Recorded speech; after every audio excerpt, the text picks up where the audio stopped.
गाजराचा हलवा तर आपण थंडीमध्ये आणि या सीझनला तर खूप प्रमाणातच केला जातो घरात, प्रत्येक घरात केला जातो. तो पण अशा प्रकारचे लाडू तुमच्याकडे केले जातात का?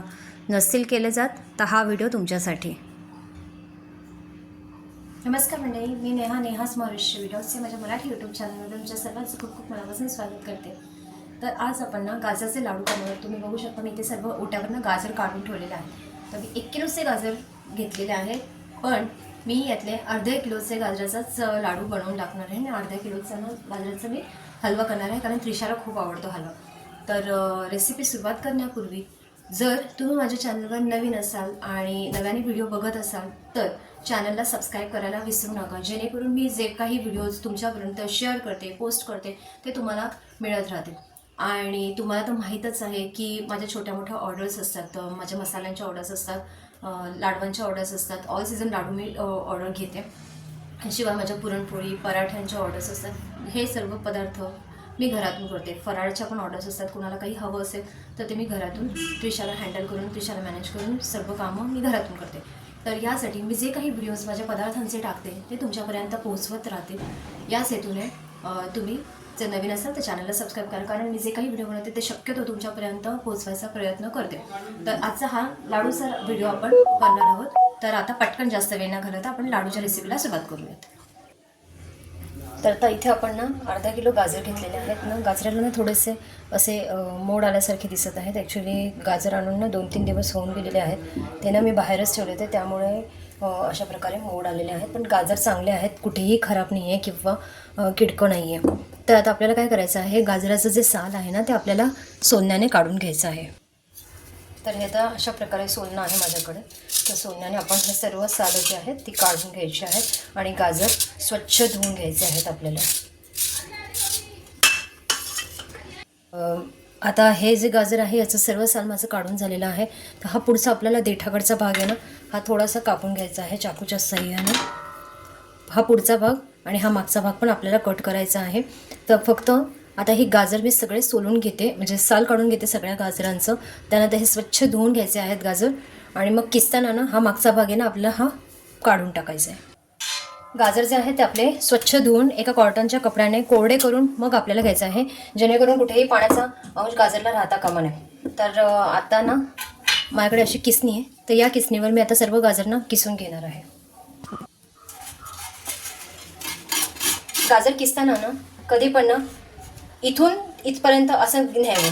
अशाने काय होतं माहिती आहे का, गाजर ना अशा उभ्या प्रकारे ना पडलं जातं, म्हणजे लांबट गाजर पडले जातात. म्हणून असे घ्यावे कधी पण घेताना. मग भले तुम्ही गाजराचा हलवा जरी करत असाल ना तरीसुद्धा शक्यतो ना अशा प्रकारेच गाजराचं म्हणजे वरून खाली घ्यायचं. तर आता माझं ना गाजर होत आलेलं आहे. तर जसं मी तुम्हाला मगाशी सांगितलं, गाजराचा जो मागचा भाग आहे ना तो आपल्याला काढून घ्यायचा आहे. तर मागचा भाग काढताना आपल्याला शक्यतो जेवढा लालसर भाग आहे ना तिथपर्यंतच गाजर किसून घ्यायचा आहे. आणि जेव्हा गाजराचा हलवा करता किंवा गाजराची जरी खीर जरी करत असाल ना तुम्ही, तर त्यासाठी ना शक्यतो हे अशा प्रकारचेच गाजर घ्या, जे आता थंडीमध्ये हिवाळ्यात बाहेर येतात. तर तुम्ही बघू शकता हा देठाकडचा भाग जो आहे तो मी सर्व काढून घेतलेला आहे व्यवस्थितरित्या. आणि हे बघा अशा प्रकारे लांबट गाजर किसले गेले पाहिजे. तर आता याचप्रमाणे आपण ना हे बाकीचे गाजरसुद्धा किसून घेऊयात.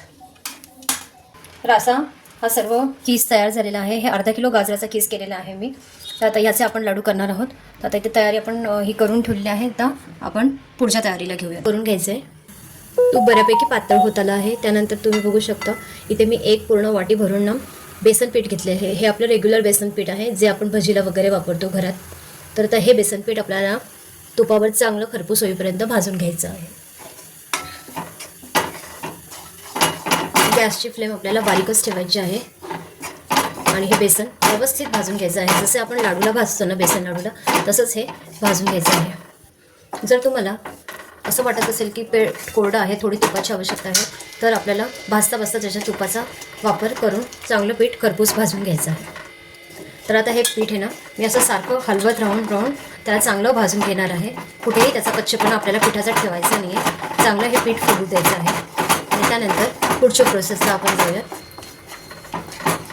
तर आता हे पीठ भाजायचं तोवर मला जवळपास एक 6 ते 7 मिनटं लागेल. तोपर्यंत मी पीठ असंच सारखं भाजून घेत राहील. बेसन मी चांगलं भाजलं आहे.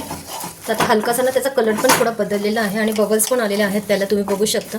अशा प्रकारे बबल्स आले ना, त्यानंतर आपल्याला आता याच्यामध्ये बारीक रवा ॲड करायचा आहे. तर हा अर्धी वाटी बारीक रवा मी इथे घेतला आहे. आता आपला रवा चांगला भाजून घ्यायचा आहे याच्यात.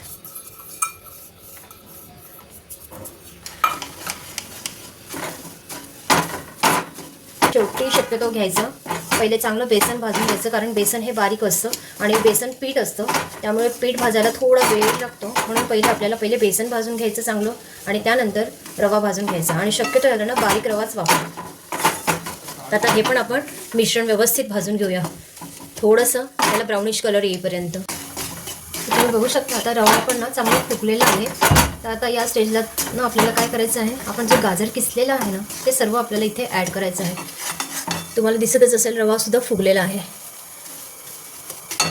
तर आता आपलं किसलेलं जे गाजर आहे ते आपण ह्याच्यामध्ये ॲड करून घेऊयात. हे अर्धा किलोचे गाजर आहेत हा, एवढ्या प्रमाणात घेतलेले मी.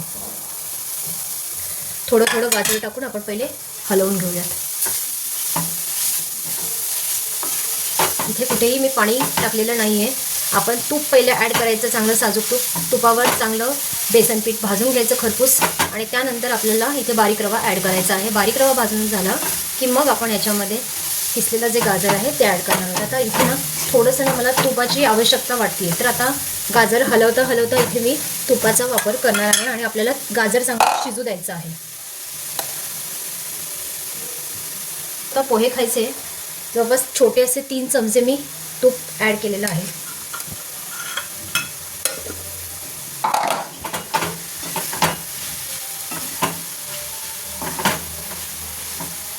आता गॅस बारीकच आहे आपला ठेवलेला. गाजर चांगलं शिजवून घेऊ, जसं एरवी आपण गाजर शिजवून घेतो ना हलव्यासाठी, सेम त्याच पद्धतीने गाजर आपल्याला शिजू द्यायचं आहे. आत्ता जरी दिसताना जास्त दिसत असलं तरी शिजून थोडासा बारीक गोळा होतो त्याचा. तर आता जवळपास 10 मिनटं लागतील मला अजून गाजर हे शिजवून घ्यायला. आता आपण काय करूयात, याच्यावरनं एक छोटंसं झाकण ठेवून देऊयात, म्हणजे गाजर जरा व्यवस्थित शिजेल आहे. मध्ये मध्ये ना आपल्याला ना झाकण काढून ना थोडंसं हलवून घ्यायचं आहे गाजर, कारण खाली कुठेही करपू नये म्हणून. आता व्यवस्थित आपण त्याला हलवून घेऊयात. आणि तुम्हाला असं वाटत असेल की तूप टाकायची गरज आहे तर तुम्ही तुमच्या इच्छेप्रमाणे याच्यामध्ये तूप टाकून एकजीव करून घ्यायचं सगळं. आता आपण ना गाजरामध्ये ना अर्धी वाटी साखर घेणार आहोत आणि अर्धी वाटी दूध पावडर घेणार आहोत. तर आता इथे साखरेचा वापर मी आवडीप्रमाणे आपल्याला इथे करायचा आहे. मी आत्ता जरी अर्धी वाटी घेतली असेल ना तरी मी पुढच्या ह्याच्यामध्ये अजून अर्धी वाटी साखर इथे ॲड करणार आहे. म्हणजे टोटल 1 वाटी साखर आणि अर्धी वाटी दूध पावडर असं मी ॲड करून हे सर्व जे मिश्रण आहे ते व्यवस्थित एकजीव करून हलवून घेणार आहे, जेणेकरून साखर टाकल्यानंतर साखर सगळीकडे लागेल आणि साखरेला थोडंसं पाणीसुद्धा सुटायला मदत होते. तर आता इथे आपण ना साय घालायची. तर ही आपल्या दुधावरची साय आहे, जे घरातलं दूध असतं ना, दुधावरची साय मी आधीच एका वाट्यामध्ये काढून घेतली होती. तर 2 चमचे साय इथे मी ॲड केली आहे. आणि थोडा तुम्हाला जर दुधाचा आवश्यकतेप्रमाणे वापर करायचा असेल तर तुम्ही दुधाचा वापर केला तरी करू शकता. तर आता मी पहिले ना साय घालून घेणार आहे, कारण साईमुळे ना खवा त्याचा व्हायला मदत होते. तर अशा प्रकारे खव्याचं काम हे साय करतं, म्हणून मग मी थोडंसं साय याच्यामध्ये ॲड केले आहे. आणि आता थोडंसं आपल्याला दूध घालून हे सगळं मिश्रण आहे ते एकजीव करून हलवून घ्यायचं आहे, जेणेकरून साखर सगळीकडे मेल्ट होईल आणि सगळीकडनं गाजराला लागली जाईल. तर आता गाजर आपल्याला शिजवून व्यवस्थित घेतल्यानंतर स्मॅशरच्या साह्याने ना अशा प्रकारे स्मॅश करून घ्यायचं आहे व्यवस्थितरित्या.